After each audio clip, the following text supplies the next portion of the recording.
Hello everyone, তনয়ার পাকশালাতে সবাইকে স্বাগত জানাই। যারা ফার্স্ট টাইম চ্যানেলটা ভিজিট করছো তাদের কাছে অনুরোধ রইল, চ্যানেলটা সাবস্ক্রাইব করো, পাশে থাকা বেল আইকনটি প্রেস করো যাতে নতুন নোটিফিকেশন তোমাদের সামনে চলে আসে। হাতে গুনে আর মাত্র 2 দিন, তারপরেই জন্মাষ্টমী। জন্মাষ্টমী স্পেশাল মানেই হচ্ছে তালের বড়া নইলে তালের ক্ষীর বা যে কোনো ক্ষীর জাতীয় যে কোনো মিষ্টান্ন। তাই যখন আমরাও বানাচ্ছি তাহলে তোমাদের সঙ্গে ভিডিওটা শেয়ার করা যেতেই পারে।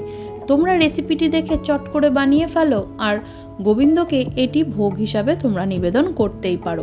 তাই জন্যই দেখো তালের বড়া আর তালের ক্ষীর তোমাদের সামনে বানিয়ে প্রেজেন্ট করলাম। ভালো লাগলে অবশ্যই চ্যানেলটা কিন্তু সাবস্ক্রাইব করো। আজকের রেসিপি তালের ক্ষীর।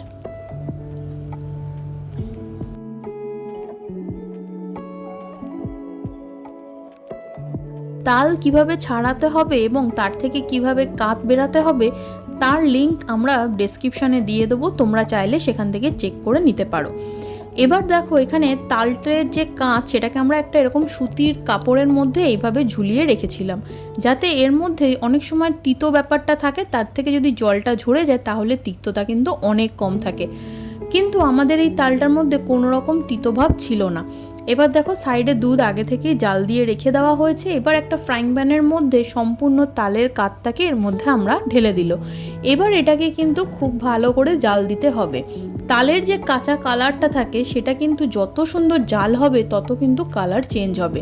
দুধ আমাদের এখানে ঈষদ উষ্ণ গরম হয়ে গিয়েছে, এখানে আমরা 500 মতন দুধ নিয়েছি।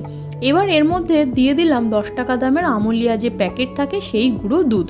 এটা টোটাল আমরা 2 প্যাকেট অ্যাড করেছি। দিয়ে খুব ভালো করে কিন্তু এইভাবে জাল দিয়ে একটু বলক ওঠা অবধি অপেক্ষা করতে হবে। এদিকে দেখো মা এখানে যে তালের কাতটা জাল দিচ্ছিল সেটার মধ্যে দিয়ে দিল পরিমাণ মতো নুন আর বেশ অনেকখানি পরিমাণে কিন্তু চিনি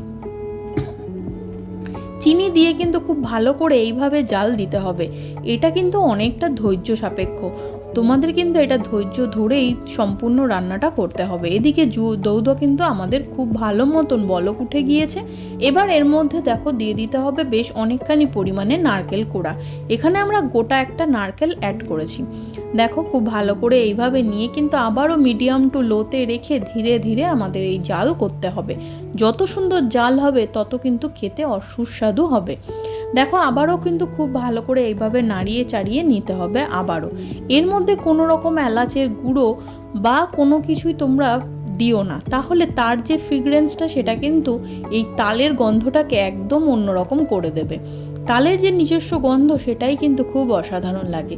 এবার দেখো জাল দেওয়া হয়ে যাওয়ার পর এর মধ্যে কিন্তু ধীরে ধীরে সেই দুধটা কিন্তু আমাদের দিয়ে দিতে হবে। দুধ কিন্তু জাল দিতে দিতে প্রায় 250 গ্রাম মতন হয়ে এসেছে। ক্ষীরের মতন হবে, এটা খেতে কিন্তু তত সুস্বাদু হবে। দেখো আস্তে আস্তে কিন্তু এইভাবে মেশাতে মেশাতে সম্পূর্ণ দুধটাই কিন্তু আমরা এর মধ্যে অ্যাড করেছি। এবার এইটাকে কিন্তু ধৈর্য ধরে আমাদের জাল দিতে হবে। দেখো সম্পূর্ণ দুধ কিন্তু অ্যাবজর্ব করে এটা কিন্তু খুব সুন্দর একটা ভাজা ভাজা হয়ে গিয়েছে। এটা আমাদের মিনিমাম করতে নাই করে হলেও 30 থেকে 40 মিনিট টাইম কিন্তু লেগেছে। তোমাদের যেমন যার যেরকম টাইম লাগে সেই অনুযায়ী কিন্তু করতে হবে। তোমরা হয়তো ভাবতে পারো এটা হয়েছে কিনা বুঝবে কি করে, দেখবে তালের কালারটা চেঞ্জ হয়ে যাবে এবং কোয়ান্টিটিও কিন্তু অনেকখানি কমে আসবে আর এর থেকে একটা ভাজা খুব সুন্দর গন্ধ ছাড়বে। তাহলেই তোমরা বুঝে যাবে যে তাল কিন্তু একদম রেডি। এবার এটাকে একটা প্লেটে আমরা এইভাবে সার্ভ করলাম। ভীষণ সুস্বাদু খেতে হয়। ওপর থেকে গার্নিশিংয়ের জন্য মা দিয়েছিল সামান্য একটু নারকেল কোড়া আর একটি ময়ূরের পালক দিয়ে এটাকে ডেকোরেশন করলাম। কেমন লাগলো অবশ্যই কমেন্ট সেকশনে জানিও। সাইড থেকে আমরা কিছুটা তালের বড়াও অ্যাড করলাম। তোমরা হয়তো ভাবতে পারো তালের বড়ার ভিডিওটি কোথায় পাবো, ডেসক্রিপশানে লিংক দিয়ে দিলাম, চেক করে নিও আর সেখান থেকেই চেক করে নিও কিভাবে তালের কাত বের করতে হবে। জন্মাষ্টমীর দিন এইভাবে বানাও ক্ষীর আর ভগবানকে ভোগ নিবেদন করো। ভালো লাগলো ভিডিওটা, ধন্যবাদ। দেখা হচ্ছে আরও একটা রেসিপির সাথে। আমি আর আমার মা ফিরে আসছি।